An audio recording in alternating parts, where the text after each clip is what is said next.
ಯಾವ ಕಾಡನ್ನೇ ಎದುರುಗಡೆ ಬಂದರೂ ಕೂಡ ನಮ್ಮ ಒಂದು ಕ್ಯಾಪ್ಟನ್ ಕಿಂಗ್ ಅಭಿಮನ್ಯು ಎದುರೋದಿಲ್ಲ, ಕೇರ್ ಮಾಡೋದಿಲ್ಲ, ಹಿಂದೆ ಸರಿಯುವಂತ ಮಾತೇ ಇಲ್ಲ. ಮೌತ ವಸಂತಣ್ಣ ಕಮಾಂಡಿಗೆ ಚಾಚು ತಪ್ಪದೆ ಒಂದು ಫಾಲೋನ ಮಾಡುವಂತ ಏಕೈಕ ಒಂದು ಆನೆ, ಬಲಶಾಲಿ ಒಂದು ಆನೆ ಅಂತ ಫೇಮಸ್ ಆನೆ ಅಂದ್ರೆ ಅದು ಅಭಿಮನ್ಯು ಜೊತೆಗೆ ಇದ್ರೆ ಒಂದು ಎಲ್ಲಾ ಕಾರ್ಯಾಚರಣೆಯು ಕೂಡ ಯಶಸ್ವಿಯಾಗುತ್ತೆ.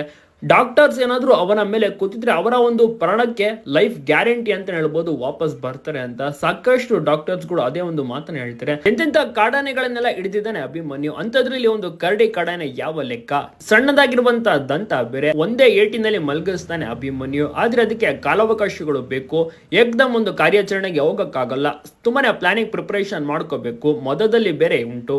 ಕರಡಿನ ಹಿಡಿಯೋದು ಅಭಿಮನ್ಯುನ, ಅದಂತೂ ಕನ್ಫರ್ಮ್ ನೋಡ್ಬೇಕು. ನಮ್ಮ ಕರ್ನಾಟಕದ ಪ್ರತಿ ಅರಣ್ಯ ಡಾಕ್ಟರ್ಸ್ಗೂ ಕೂಡ ಅಭಿಮನ್ಯು ಮೇಲೆ ಒಂದು ಒಳ್ಳೆ ಅಭಿಪ್ರಾಯ ಇದೆ. ಅಭಿಮನ್ಯು ಮೇಲೆ ಕಾನ್ಫಿಡೆನ್ಸ್ ಜಾಸ್ತಿ. ಅಭಿಮನ್ಯು ಇದ್ರೆ ನಮ್ಮ ಒಂದು ಕೆಲಸ 100% ಆಗೇ ಆಗುತ್ತೆ ಅನ್ನುವಂತ ಭರವಸೆ, ಆ ತಾಯಿ ಚಾಮುಂಡೇಶ್ವರಿ ದೇವರು ಒಳ್ಳೇದು ಮಾಡ್ತಾರೆ ಅನ್ನುವಂತ ನಂಬಿಕೆ ಪ್ರತಿಯೊಬ್ಬ ಡಾಕ್ಟರ್ಸ್ ನಲ್ಲಿಯೂ ಸಹ ಇದೆ, ಶಾರ್ಪ್ ಶೂಟರ್ಸ್ ನಲ್ಲಿಯೂ ಸಹ ಇದೆ.